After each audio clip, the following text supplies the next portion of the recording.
Hello, everybody. Happy Thursday to you. March 12th, 2026, Game Day edition of Kentucky Roll Call on Big X Sports Radio. Roll call. TJ Walker, and that is Scooter Dingus, Justin Kalen producing for us again. We are doing a shortened show. Again, we're running it back. Again, the Cats won, and we hope that they do it again. And we'll do this again tomorrow. How about that? Groundhog's Day. It is, and it's really the best day. I tweeted, I was like, I woke up yesterday. Maybe it was partially because it was my birthday, but woke up yesterday, it felt like Christmas morning. UK plays in the SEC tournament. You get all-day basketball from sun up to sundown. I fell asleep while basketball was going on. Just beautiful, beautiful. But the bad thing about Christmas is it ends, and then comes December 26th. Well, March 11th did end. Had a great birthday. Thank you to everybody that reached out. If you did not reach out to me, you are dead to me. But thank you, everybody that did. It was an awesome day. Couldn't ask for, with UK winning, couldn't ask for it to be any better. Super busy day. Just one of those days you blink and it's like, what did that happen? And that'll be the same way today as well. But it was a great day. But the thing about Christmas is it ends and then the 26th comes. Well, the 11th ended and today is the 12th. But it's Christmas morning all the same again, Scoots. Yeah. You had undefeated Miami getting things tipped off at 11 a.m. today. Breakfast basketball. By the way, they're only up 2 in the second half That against shouldn't surprise UMass. you. They've won their last 3 games by 2. Well, no, I actually took UMass plus 8.5. Oh, you're golden then. Well, okay. Well, hold on. Whoa. I don't know if I appreciate that. That wasn't a jinxie kind of thing. That coming in pretty hot with the jinx, Scoots. That was pretty golden with 19 minutes to go. They're golden. Anytime you say golden, I think of K-pop Demon Hunters. Are you big on the K-pop Demon Hunters? I am not familiar. I know what they are. I've seen it. I've got a buddy whose daughter watches them, but 4-year-old is obsessed with it. I've never sat down and watched. It's that song, popular song. We're gonna be golden, gonna be golden. You ever heard that song? Nope. Okay. But I love it. Now I'm shining like a diamond, like I'm born to be. No? Ringing no bells? Not familiar. No. Okay. All right. Well, Rumi, Zoe, Myra, the gang, the K-pop Demon Hunters daughter is obsessed with it, and I've heard all those songs. All right. Well, I hope I'm golden. I'll go ahead. You know what? Right off the bat, here you go. There are so many radio options today. There's so many TV options for sports watching. On the way in, Scooch, I was literally flipping through 4 different stations, all talking college basketball. It's just beautiful. Mm-hmm. It's just beautiful. And guess what? We get to do it all again tomorrow. We get to do another Christmas tomorrow. And then things start to slow down a little bit on Saturday, and then comes to a bit of a halt there on Sunday when we get our brackets. Question is, do we have a short show tomorrow? Or Yeah. will it be the standard 2 hour? Well, or do I just say no show at all if I get an itch and say, you know what, I just don't feel like it. But, who knows? But you're right. If Kentucky wins, we won't be doing 2 hours. That's a guarantee. If they lose, yeah, maybe we're falling back to the normal 2 hours. Hope that's not the case. The Cats do prevail against LSU. Ooh, it was tight. Probably a little too close for comfort. Some really bad beats. By the way, as I say, I'm gonna give you a Chad Hennessy and Sure Max pick of the day right off the jump because there's so many different radio options. Here I am getting sidetracked on another thing. All right, well, it's UK Missouri. Here's just a quick one. Go ahead and call Chad Hennessy with Insure Max at 502-479-4085. I'll probably give more throughout the show today. We'll wrap things up around 12:25, 12:30. Get your text into the Gameday Men's Health text line 502-414-1450, and we'll do our best to read those on air. Missouri, over 72 points as a team. Take it to the bank. Lock it. I had a rough day yesterday from a betting birthday standpoint. From a losing money standpoint, no, Scoots. But in terms of the bets I gave out, unfortunately, yes. And they were all just brutal beats. And I don't just give out bets willy-billy just because, like, it's radio and you feel like you have to or you have a sponsor. What I'm giving out, one, I legitimately bet myself. And two, I legitimately feel good about. Maybe every once in a while it's purely just like, yeah, this one doesn't really make sense, but I'm just going with the gut or I'm playing into the stink. But more times than not, it's because I feel good about it for one reason or another. So the ones I gave out yesterday, Scoots, and here's how they all ended up. I said I felt good about UK coming out and looking pretty good out of the gate, having a halftime lead. They should have. UK was up 6. They were 4.5-point favorites for the first half spread. LSU hits a wide open 3 at the buzzer to cut that lead into a half. And it's 6 points down to 3, not covering the 4.5. Last second shot. Just brutal. McKinnon, guard him. Turns out in the second half, I'd keep saying that, wouldn't I? But that was a brutal beat. Second one I gave out. Colin Chandler, over 10 points. He is 7 at halftime, Scoots. Mm-hmm. Finishes with 8. What? Misses a couple wide open threes, misses a free throw. How does he not get to 10 points? He is 7 at halftime. So we missed out on the first half spread on a last second 3. Colin Chandler can't get 3 measly second half points. And then the second one, or the third one, the final, well, actually, I did hit 1. I gave out 4 regarding the game yesterday. Missed 3. You should be feeling great about my picks today, right, huh? Yeah. That means I'm due. Well, John Spears is going 4-0. You're going 1-3. And then the last one was just the spread on the game. Was Kentucky to cover 6.5. They win by 5. What? Again, Chandler misses a free throw, and LSU makes a jumper with 6 seconds left that turns a 7-point lead, covering 6.5, to a 5-point win, not covering 6.5. That's pretty brutal for the birthday boy. Now, the lock that I gave out and that I went heavy on and felt best about, luckily that one did hit. UK over team points, what was it, 80, 80.5? 87 was the total for Kentucky. Well, good thing I gave out a lock. Yes, you did. Mine was very safe. You did. He had, what, 28 points? 28, yep. 28 points. You called that. You also called just Northwestern covering. I did think you thought IU would win, no? I did. Yeah, but you thought Northwestern would cover.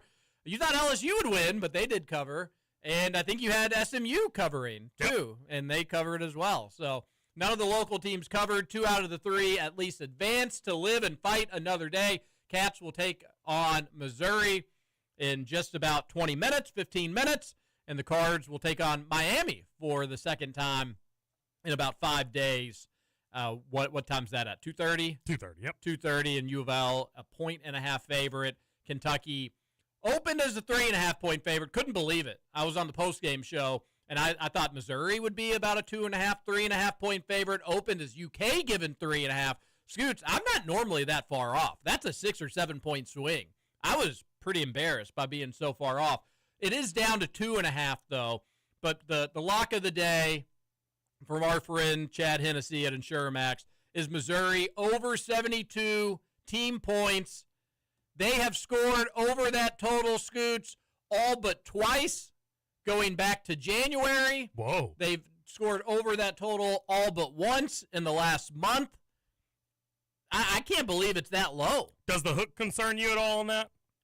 Yeah, so they have to get 73 points for me to win the bet. So I'm saying over 72, 73 is over 72. Correct. Not particularly, no. I mean, I won, not a spoiler. I think this is a coin flip game, and if Kentucky wins, it wouldn't surprise me. I'm going to pick Missouri at the end of the show just because I think they're playing a little bit better basketball right now, even though they're on a 2-game losing streak.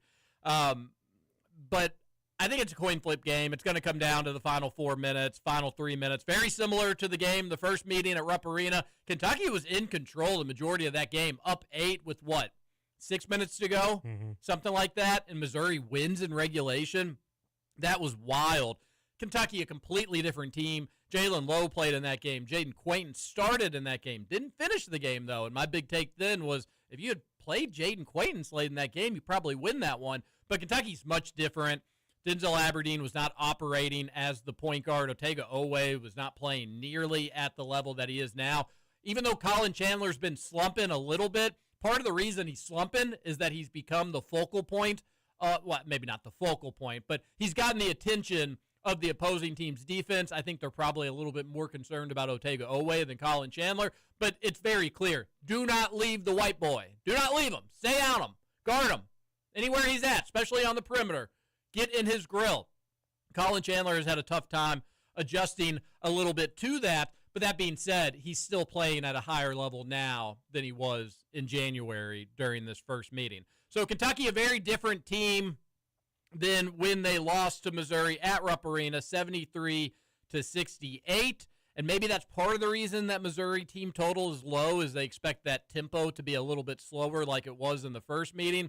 It could be, but 73 points for Missouri. Let's see. Kentucky gave up 82 to LSU. They gave up 84 to Florida. They gave up 96 to Texas A&M. They gave up 77 in the blowout win against Vandy.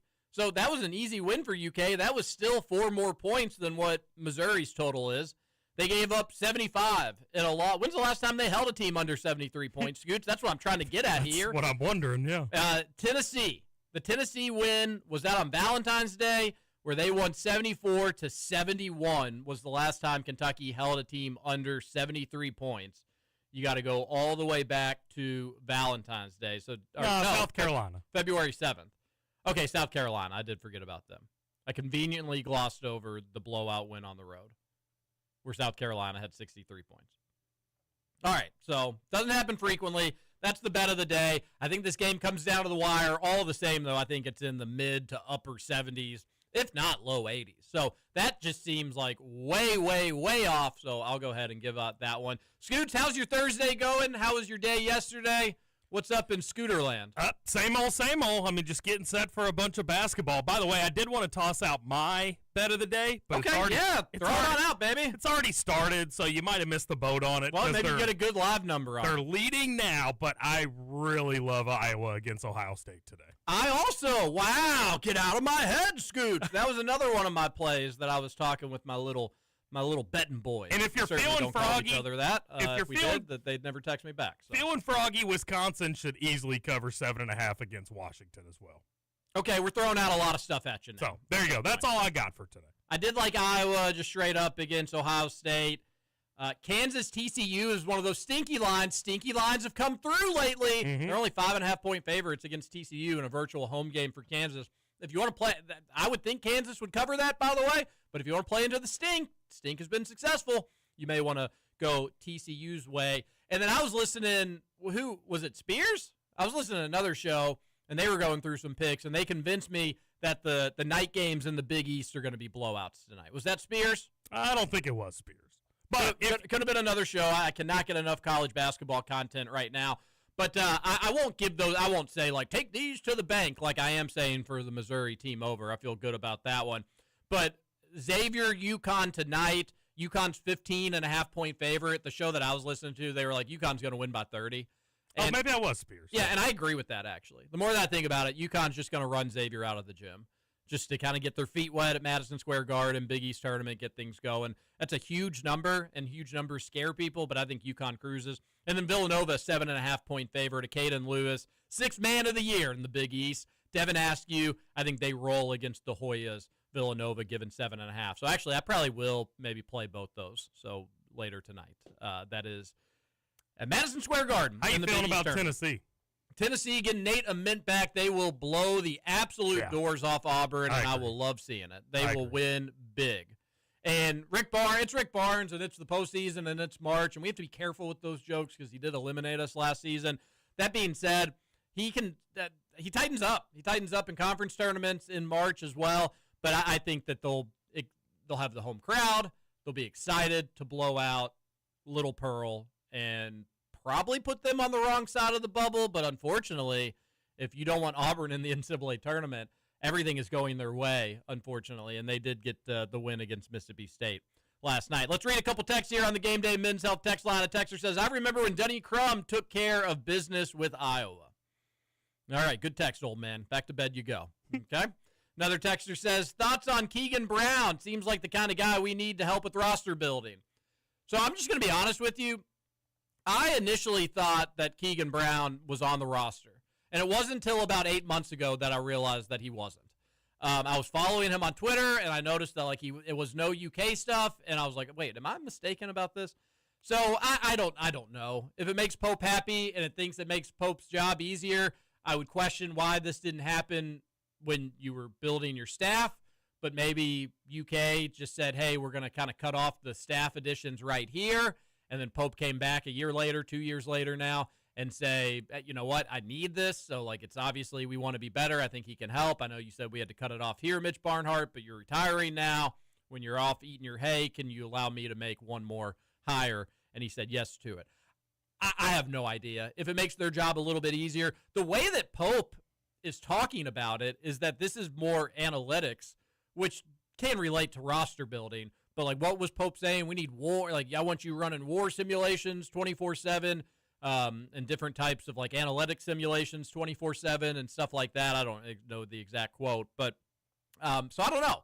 I don't know if this is going to be the GM role the way that we maybe view it, or my dumb brain views it, as him sitting in an office with a big whiteboard saying, we want this guy, and if we can't get him, we want this guy, and he's asking that much money, but he'll accept this much money, and so school is offering this much money.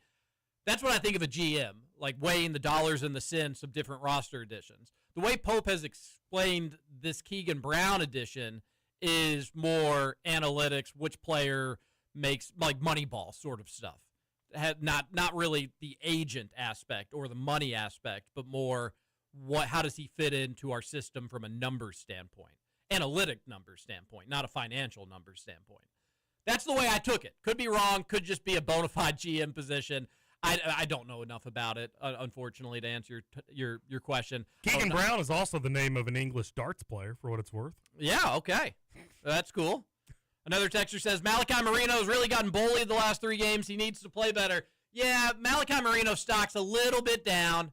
I mean, it's been the season's been a roller coaster ride for Kentucky, but it's been a roller coaster ride for Malachi Marino stonks. Dude, yeah, we were talking about him maybe being potentially going to the draft and being a little bit worried about that. And I guess that still could be on the table. I'm certainly not worried about it. But he's got a bunch of potential, and he is a big guy, and NBA loves big guys with potential. But yeah, I'm just again, if he's the 5 and he's your focal point on a national championship team next year, you better have a lot of help around him. You better have a lot of help around him. He can't dominate games right now. I mean, he had an excuse yesterday. After he took that shot to the face, his eye swelled up like a balloon. Man, you see that? That was crazy. My producer at the other station was like, he's got to give up playing basketball. That was so embarrassing. And I was, it's never good to have that happen to you. But I was like, that he did, take just a forearm directly to the face. That is unfortunate for Malachi Marino, but it was just a totally illegal play. Now, they called it. I mean, I don't know how much people even want to get into breaking down the LSU game, but they call that flagrant foul on Modi Abate. They review it. Well, they call it just initially a foul, and then they review it, and they upgrade it to a flagrant 1. That was terrible. Mm-hmm. He was just trying to block the shot, and he missed. He fouled him. He missed. It wasn't anything egregious or intentional, trying to hurt anybody. And then when Malachi gets dunked on, I don't think there was anything egregious trying to hurt him or anything. It's just a basketball play. Now, he was trying to clear space, so it was probably an illegal play. And then I don't get how you upgrade that, and they upgrade it because they have to do that after the Modi Abate call. So I'm glad that they were at least consistent. But how do you upgrade that to a flagrant and then still allow the basket? It happened. Part of the reason why he was able to score the basket was because he was leading with his elbow and his forearm. Mm-hmm. But Malachi needs to be better, and especially today. This is a big challenge for him and all of Kentucky's front court. Because we won't see him in the SEC again, but it's been fun watching Mark Mitchell this season. And he is a matchup problem. 6'9", 230, will play their 5-ish, kind of, but rarely. He's more in the 4 role. And then sometimes when you're watching him, they kind of use him as a 3, coming off screens out on the perimeter. But he's a big boy to be in that role. Was he at Duke? Yes, a long time ago, Gotcha. and didn't really kind of work out there, but then went to Missouri and has been really, really good for the last 2 seasons. And even at Duke, he was solid. If Mark Mitchell has a huge game, Kentucky's just going to lose. If he has a bad game, Kentucky's going to win.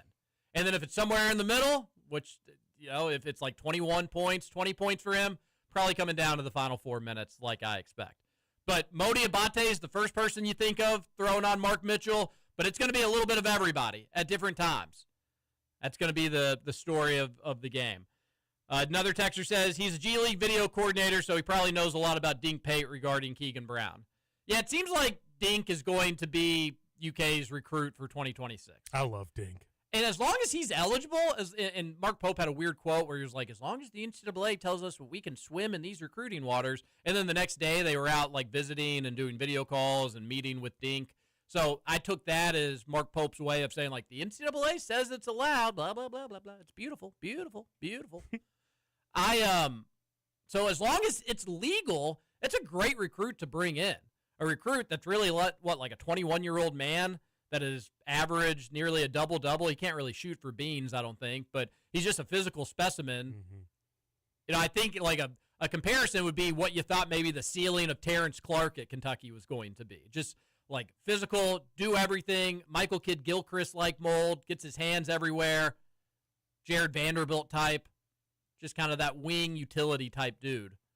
So I would love it, assuming he's just eligible. And I don't see why he wouldn't be. Yeah, because I don't know. Didn't he like sign officially an NBA contract or something, even though he didn't play in an NBA game? There was one thing that Stephen Peake brought up that was a little like fishy. I don't remember it off the top of my head. We desperately need Chandler and Aberdeen to start making shots. Yes, that'll go a long way. And you know what? I'm still riding Chandler over 10 points again today, for what it's worth. Might as well. I may just keep playing it till it happens, right? You don't like just keep. You'll never really lose a bet if you keep doubling up, and at one point it eventually hits, right? Mm-hmm. Okay. Well, you'll lose bets, but you won't lose the money. Well, you'll lose the money, but you won't eventually lose it, right? But if it never happens, then that's on you. It's your fault. Yeah. Calling Chad now, need some picks. Yeah, go ahead and call Chad Hennessy. He'll be like, what? No. Do you need insurance needs? No, just gambling needs. Not taking it personally. That's another texter. Good morning, fellas. Happy game day. Oh, Alex from Colga. This is going to take us to maybe halftime of the UK game. This is such a long one. Sorry to bring the negativity, but this Keegan Brown hire is silly, dumb, and performative. He's being sold as a roster construction savant and a nil manager, but he has spent the last 2 seasons running film for the G League. If he had a hand in this BYU season with AJ and had retained Saunders, you could maybe sell me on him. But all we're getting is another Pope lackey from a very average BYU team that's not familiar with the current nil landscape because he's been gone for 2 seasons. I hope to eat crow on this, but I think I think this is time buying hire, and things will continue to operate the way that they have. Well, I appreciate the difference of opinion, Alex from Colga, and you very well could be proven right. It is so strange how coaches have such a tough time hiring outside names. It always seems like they're hiring buddies or buddies of their buddies, and I guess it kind of makes sense, right? Like if you're successful in business and you got successful in business with your certain friends, your buddies, your guys, you can think that you can even get more successful with them, even at different stops, doing slightly different things potentially. I don't know. I just want Kentucky basketball to be better, and I want to start seeing 5-star recruits commit to UK. So if this helps at all, I'm all for it. I agree probably with you, Alex, more than, again, saying that I don't know for sure. I probably agree with you more than other takes I've seen out there. Like, Pope, if you could get it done, you'd get it done. If you're hiring one person that can get it done, maybe that one person should be UK's head coach. But that being said, I just hope it works. I just hope it works. You got to get better talent in at UK. All right, so final predictions for today. I'm going to go Missouri 81, Kentucky 79. This one's going to come down to the wire, folks, and maybe, just maybe, a little fatigue plays a role in the Cats coming up short. But I so badly hope to be wrong. Felt great about the game yesterday, was right about the win, and looked good at times. I mean, Kentucky had an 11-point lead, 12-point lead, had chances where you thought maybe they were going to run away with it. Couldn't stop Max McKinnon. I hope they have a better answer today for Mark Mitchell. Oh, no. MM yesterday, MM today. Oh, weird. Tigers yesterday, Tigers today. Whoa. All right, Scoots, why don't you make a prediction and we can get the heck out of here? I've got the Tigers 78-75. 78-75. Hey, over that 72 for what it's worth. All right, without further ado, The SEC second round. We'll be doing the postgame show over on ESPN 680 after the game. I'll be with Andy Sweeney. We should have a good time. Please call in. Producer Matt will be back tomorrow. Go Cats. Thank you so much, Scooch, for hanging out with me. This is Kentucky Roll Call. It's time for UK basketball.